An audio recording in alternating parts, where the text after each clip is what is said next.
So hello friends. आज हम लोग जीके जीएस में जो रिपीटेटिव फ्रिक्वेंटली पूछे जाते हैं क्वेश्चन उन सब की प्रैक्टिस करेंगे। तो ये जो प्रैक्टिस सेशन है आप सभी के लिए लाया गया है, जो एसएससी बैंकिंग रेलवे की तैयारी में लगे हुए हैं, जी जान से मेहनत कर रहे हैं, उन सभी के लिए जो फ्रिक्वेंटली पूछे गए क्वेश्चन का सेट आप सभी के लिए लाए हैं ताकि आपको आने वाले एग्जाम में हेल्प मिले और आसानी से आप एग्जाम क्रैक कर पाए। ठीक है, तो आइए पहला क्वेश्चन देखते हैं, जीके का आपका सामने है। ठीक है, तो एसएससी आप सभी देख सकते हैं, ऊपर लिखा गया एसएससी आपका SSC MTS CGL SSC GD railway NTPC और अदर बहुत सारे कॉम्पिटिटिव एग्जाम होते हैं जिसमें जीके तो आता ही है ना। तो सब आप सभी के लिए लाया है, तो बिना कोई टाइम वेस्ट कर स्टार्ट करते हैं। तो पहला क्वेश्चन आपका, निम्नलिखित में सिंधु घाटी सभ्यता का कौन सा क्षेत्र जो है समुद्री व्यापार के लिए प्रसिद्ध था?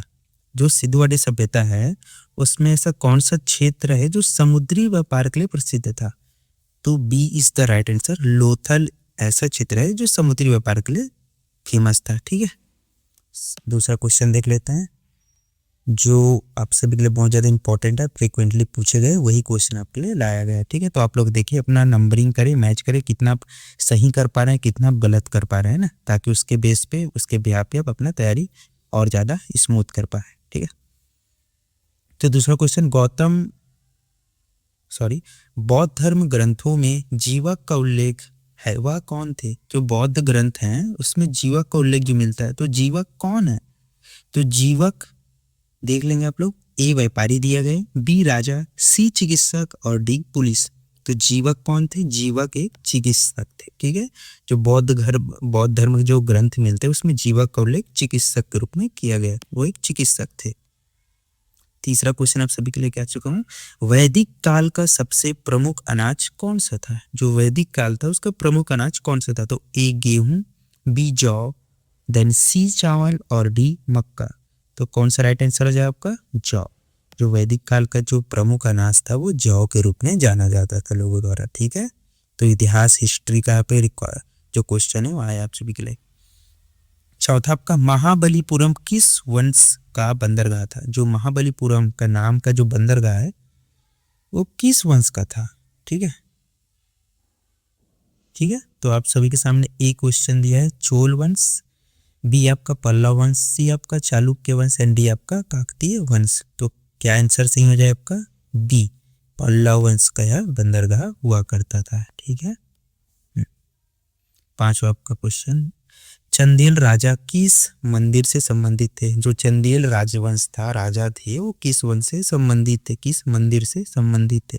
तो पहला खजुराहो, दूसरा हम्पी, तीसरा महाबलीपुरम और चौथा अजंता। तो what is the right answer of this question? तो खजुराहो आपका राइट आंसर हो जाएगा। ठीक है, छठवा,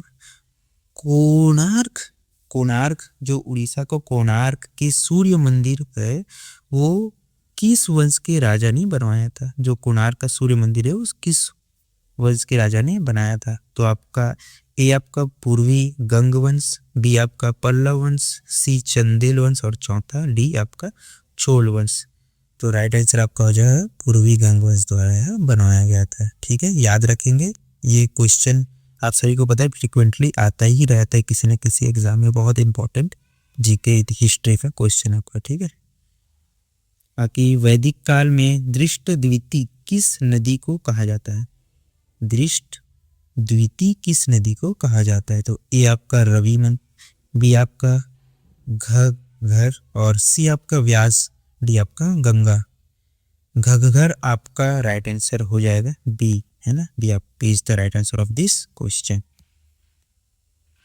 आठवां, हर्षवर्धन की राज्य का समय काल क्या था? जो हर्षवर्धन महान राजा थे जिन्होंने इतिहास में हम पढ़ते हैं, जानते हैं, सुनते हैं, उनका शासन काल का जो समय है वो कब से कब तक था? तो ए आपका 600 से 658 ईसा पूर्व, बी आपका 606 से 647 ईसा पूर्व, सी आपका 602 से 665 ईसा पूर्व और डी आपका 564 से 600 ईसा पूर्व। So what is the right answer? So B आपका राइट आंसर यहाँ पे हो जाएगा। ठीक है, 606 से 647 तक इनका समय काल था, शासन काल था। सो 9वां क्वेश्चन आप सभी के लिए आप लोग देखेंगे।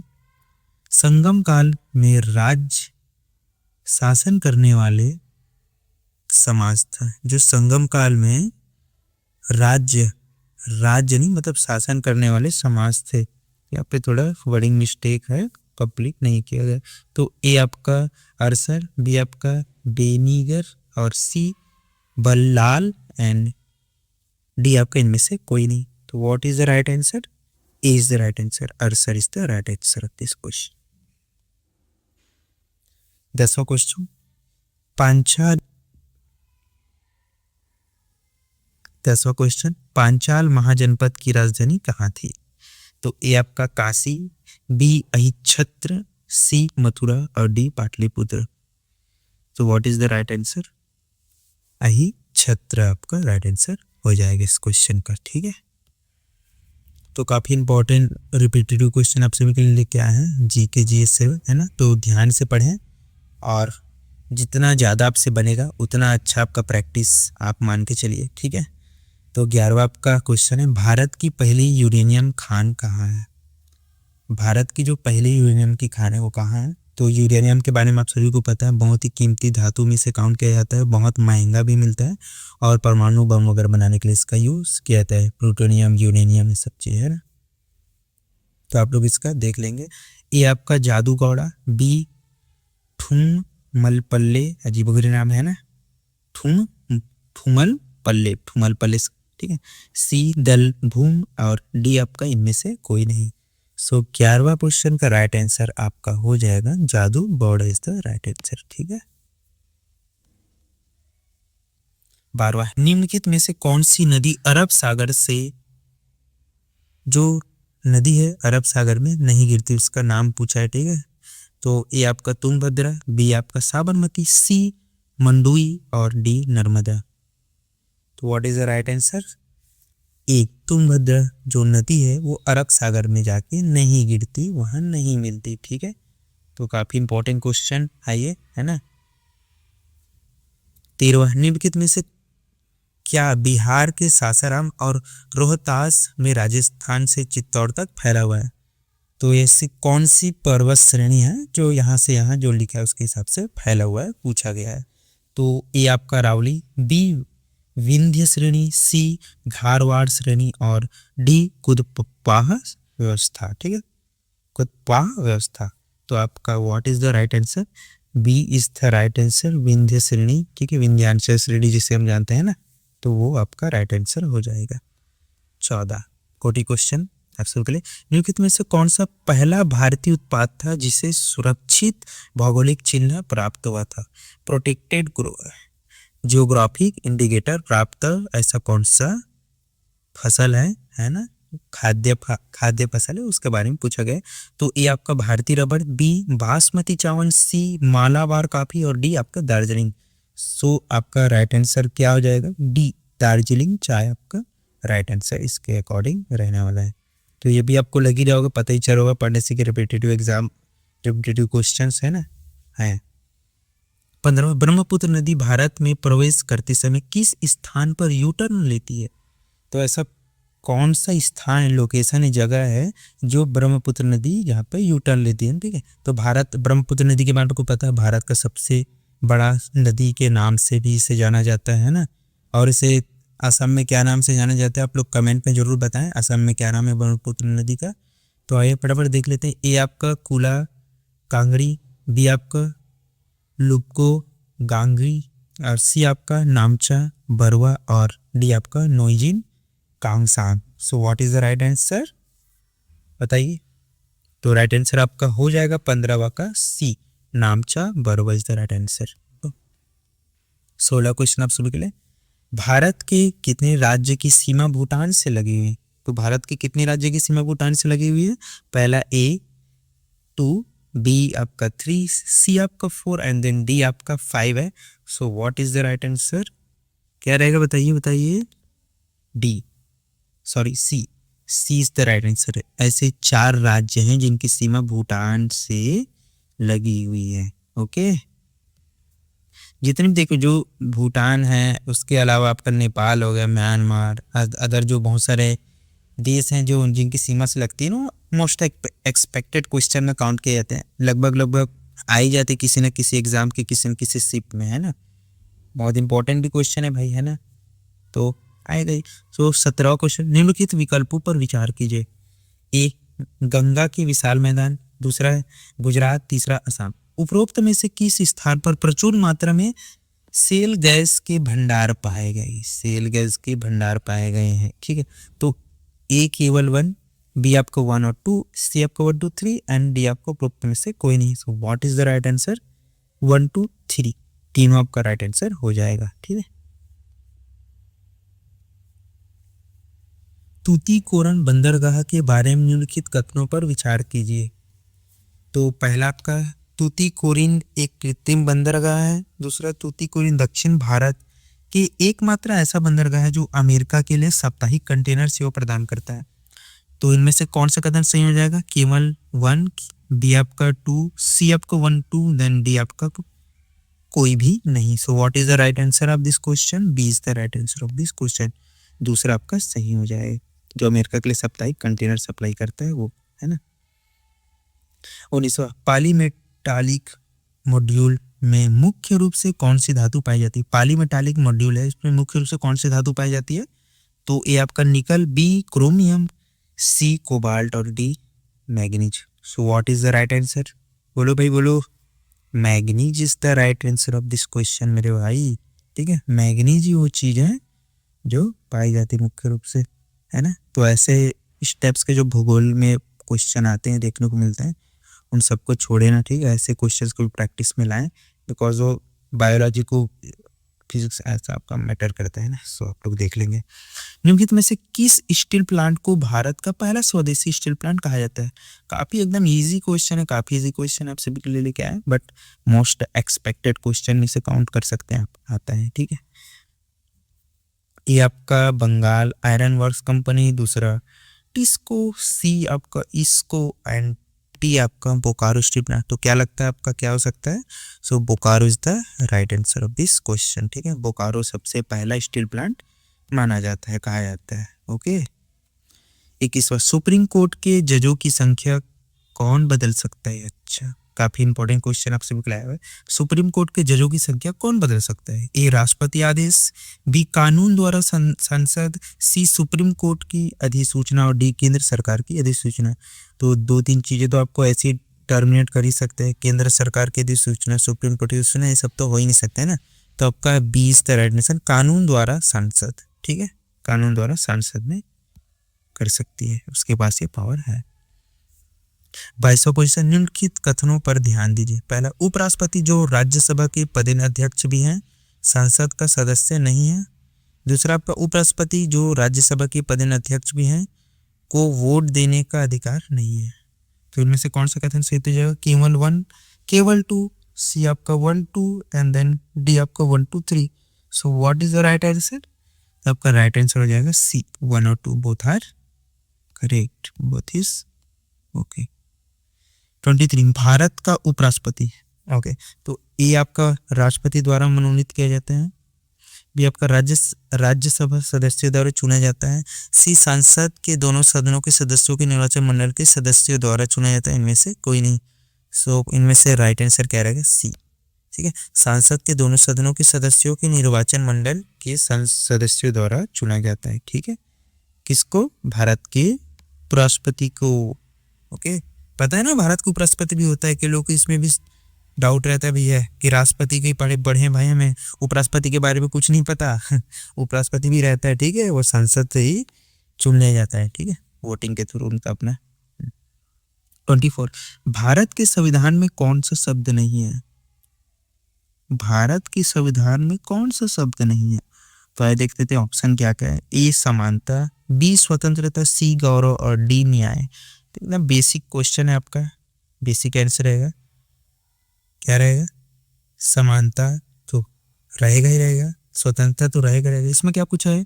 कौन सा शब्द नहीं है? तो गौरव आपको देखने से लग ही रहा है, पता चल रहा है कि ये सब जो है ये नहीं है, ओके। तो दैट इज ओके, यही सही आंसर रहेगा आप सभी के लिए। 25वां, ब्रह्मपुत्र नदी भारत के प्रवेश करते समय किस स्थान पर यूटर्न लेती है? ये क्वेश्चन तो ऑलरेडी हम कर चुका है, हमने पहले ऑलरेडी कर लिया है ना क्वेश्चन, तो कहाँ है भाई, इसमें क्यों ऐड कर दिया गया है? ठीक है, बताओ क्वेश्चन बताओ भाई, आंसर क्या रहेगा? तो इसका आंसर हमने पढ़ा था नामचा बरुआ। ठीक है, तो आप लोग रिपीट हो गया एक बार तो ठीक है, आपको रिकॉल हो जाएगा कि हाँ भाई हमने 40-45 कुछ का प्रैक्टिस कर रहे थे सेट का, जिसमें से क्वेश्चन रिपीट हुआ था, क्या था? ब्रह्मपुत्र नदी वाला, उसमें राइट आंसर क्या था? यूटर्न लिया था नामचा बरुआ जगह। ठीक है, तो ये आपका रिकॉल हो जाएगा, आराम से याद हो गया मान के चलिए आपको। 26वां, ब्लॉक स्तर पर प्रशासनिक प्राधिकरण कौन सा है? तो ए रहेगा जिला पंचायत, बी आपका पंचायत समिति, एंड डी आपका सी है पंचायत, और डी जिला योजना समिति। सो राइट आंसर क्या रहेगा आपका? 26वां का राइट आंसर आप सभी के सामने panchayat samiti is the right answer. Okay, 37वां क्वेश्चन, असम, नागालैंड, गोवा और मिजोरम की स्थापना का सही कार्यक्रम क्या है? जो ये राज्य स्थापना हुआ बना तो उसका कार्यक्रम क्या है, क्रमांक क्या है, कौन सा पहले बना कौन सा बाद में, तो उसके बारे में पूछा गया है। ए आपका Assam, Nagaland, Goa, Mizoram, B Assam, Nagaland, Mizoram, Goa, C Assam, Goa, Mizoram, Nagaland, and D आपका असम, गोवा, नागालैंड, मिजोरम। तो एक चीज तो क्लियर है चारों ऑप्शन देख के कि असम सबसे पहले रहेगा, है ना, तो बाकी हम टर्मिनेशन कर सकते हैं, तो इसका राइट आंसर आप देख लेंगे असम, नागालैंड, मिजोरम, गोवा रहने वाला। ठीक है, मोस्ट एक्सपेक्टेड क्वेश्चंस हैं, छोड़े ना, प्रैक्टिस जरूर करें और ज़्यादा से ज़्यादा अपने दोस्तों को भी शेयर करें ताकि उनका भी भला हो जाए भाई, है ना। बोला जाता है दोस्तों को से भला मत करो, पहले अपना देखो, लेकिन मैं बोलूँगा कि उनका भी थोड़ा भला कर दो, साथ में जॉब करोगे, साथ में ड्यूटी जाओगे, कितना अच्छा लगेगा, है ना। सबका साथ सबका विकास। सो जरूर शेयर करें अपने दोस्तों को। ठीक है, निम्नलिखित में कौन केंद्रीय कार्यकारी में शामिल है? निम्नलिखित में कौन केंद्रीय कार्यकारी में शामिल है? सो ये आपका राष्ट्रपति, दूसरा आपका प्रधानमंत्री की अध्यक्षता वाली मंत्रिपरिषद, तीसरा केंद्रीय सचिव, चौथा उपराष्ट्रपति। तो ए केवल 1 और 2, बी आपका केवल 2 एंड 3, एंड सी केवल 3 और 4, और डी केवल 1 और 4। सो what is the right answer? A is the right answer of this question. ठीक है, तो 1 2 रहेगा। ओके, 29वां क्वेश्चन आप सभी के सामने है, निम्नलिखित में कौन केंद्र सरकार की अध्यक्षता करता है? तो एकदम इजी क्वेश्चन है भाई, इसमें कुछ सोचने विचारने की जरूरत है क्या? लगता है कि आपको कई लोगों को तो राष्ट्रपति ही लग रहा होगा, है ना, ऑप्शन पढ़ने के बाद। ऑप्शन क्या है? ए प्रधानमंत्री, बी राष्ट्रपति, सी उपराष्ट्रपति, और डी गृह मंत्री। तो ये तो भाई गृह मंत्री तो भूल ही जाओ, ही नहीं सकता है। उपराष्ट्रपति को तो नाम भी नहीं सुन रहे थे आधे लोग, मुझे पता है 100%। और राष्ट्रपति को तो टॉप पोस्ट है तो यही होंगे, यही सोचे रखे होंगे, लेकिन भारत में पता है ना प्रधानमंत्री का जलवा होता है, तो that is right answer of this question. ठीक है, 29वां का राइट आंसर प्रधानमंत्री होंगे, ना कि राष्ट्रपति। ओके, राष्ट्रपति टॉप पोस्ट है, ठीक है, पावरफुल पोस्ट है, टॉप पोस्ट है, बट ये इंडिया में पावरफुल है, ये भाई अमेरिका में है, यहाँ नहीं है भाई। डोनाल्ड को भूल जाओ अभी, है ना, उनको भी यहाँ ला के प्रधानमंत्री बना देंगे तो वो भी पावरफुल हो जाएंगे, है ना, ये भी है, गिनाएंगे नहीं क्योंकि हमारे नहीं देंगे, है ना। तो निम्नलिखित में क्या शिक्षा के अधिकार की परिधि में नहीं आता? 30वां क्वेश्चन आपका, निम्नलिखित में से क्या शिक्षा की अधिकार की परिधि में नहीं आता है? ए सरकारी विद्यालय, बी प्राइवेट विद्यालय, सी मदरसा, डी प्राइवेट वित्त पोषित सरकारी विद्यालय। What is the right answer? C madrasa is the right answer. Okay, 31वां, अप्रत्यक्ष निवेश का उदाहरण है? A mutual fund, B gold ETFs, and C आपका स्टॉक्स, डी आपका share. So what is the right answer? B is the right answer, gold. Okay, 32वां question, Kotak samiti किससे संबंधित है भाई? पहला निर्यात प्रोत्साहन, दूसरा ग्रामीण विकास, तीसरा कारपोरेट नियंत्रण, और चौथा डी SC/ST छात्रों के लिए छात्रवृत्ति। भाई ये थोड़ी रहेगा यार, कुछ भी है कारपोरेट नियंत्रण या प्रोत्साहन, तो इनमें से आपका क्या रहेगा? B is the right answer of this question, ग्रामीण विकास के लिए। अभी पता ना आजकल बहुत सारे ग्रामीण विकास के लिए बहुत सारे बैंक अपना फ्री में लोन दे रहे हैं, ये दे रहे हैं, वो दे रहे हैं, सब बहुत सारी चीज़ें चली रही मार्केट में बैंकों में, तो उसके हिसाब से आप लोग उसको भी देखने के क्वेश्चन पूछे जा सकते हैं। भारतीय विकास परिषद की स्थापना कब हुई थी? भारतीय जो विकास परिषद है उसकी स्थापना कब हुई थी? मोस्ट इम्पोर्टेंट क्वेश्चन, आप इसको स्टार मार्क कर लीजिए, है ना, स्टार मार्क कर सकते हैं। 2 अप्रैल 1949, बी आपका 1 अगस्त 1950 एंड सी आपका 6 अगस्त 1952 एंड डी आपका 4 अगस्त 1950। तो what is the right answer? So right answer आपका क्या रहेगा बाबा? 6 अगस्त 1952 is the right answer. Okay, अगर भारत के बाहरी वाणिज्यिक उधार में वृद्धि हुई और देश के बाह्य ऋण पर क्या असर हुआ? क्या होगा भाई, क्या होगा? ए वृद्धि होगा, बी कमी होगा, सी कोई परिवर्तन नहीं होगा, डी वृद्धि या कमी होगा। एकदम बेसिक सा क्वेश्चन, एकदम बेसिक सा आंसर, इसमें सोचने विचारने की कोई बात ही नहीं भाई। बढ़ेगा ना यार, काहे घटेगा, काहे वो होगा। 35वां, भारत के कृषि मंत्रालय के विपणन एवं निरीक्षण का मुख्य निर्देशालय कहाँ है? अच्छा, इसका मुख्यालय निदेशालय कहाँ है पूछा गया, तो what is the right answer? A New Delhi, B Gurugram, C Faridabad और डी मुंबई। तो क्या रहेगा? Faridabad is the right answer. Okay, छोड़े ना, प्रैक्टिस तैयारी अच्छे से स्टार्ट कर दे, कंपटीशन हाई होने वाला है, आप भी अपना प्रैक्टिस स्टार्ट कर दे अच्छे से, ठीक है। निम्नलिखित राज्यों में से किन राज्यों ने अपना लक्ष्य 100% जैविक खेती रखा है? तो बताइए। ए रहेगा उत्तराखंड पहला, दूसरा सिक्किम, तीसरा नागालैंड, चौथा Mizoram. So what is the right answer? A है 1 2 3, बी है 2 3 4, सी है 1 2 3 4 एंड डी है आपका 1 2। तो ऐसे जो एक चीज मतलब 100% कारगर तो नहीं बोल सकता, लेकिन जो ऐसे क्वेश्चंस रहते हैं ना, उनका मोस्ट ऑफ द क्वेश्चन आपका आंसर आपको सभी रहने का चांस ज्यादा रहता है ना, क्योंकि यहाँ पे अच्छी बातों का जिक्र किया जा रहा है, ठीक है। अब मैं ये नहीं बोलूँगा कि 100% हो सकता है, मोस्ट ऑफ द टाइम्स में यही देखा गया है क्वेश्चन का जो आंसर जो फ्रेम होता है उसके थ्रू।